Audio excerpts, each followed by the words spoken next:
杯的时候，饮料杯的时候，我们通常大概调到170或180左右啊。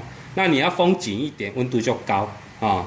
或者是你如果说这个杯子你用过了，你要封第二次，你就是温度一定要提高，才能把它才能封紧。好，那这个我们的初步大概就 OK。我们现在把电源插上去。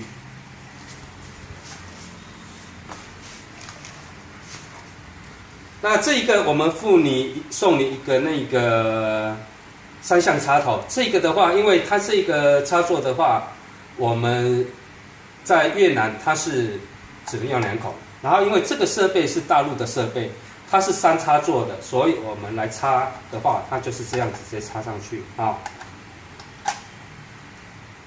插上去之后，然后这一个就可以直接插到我们的电源，好，这样电源灯亮之后。等一下，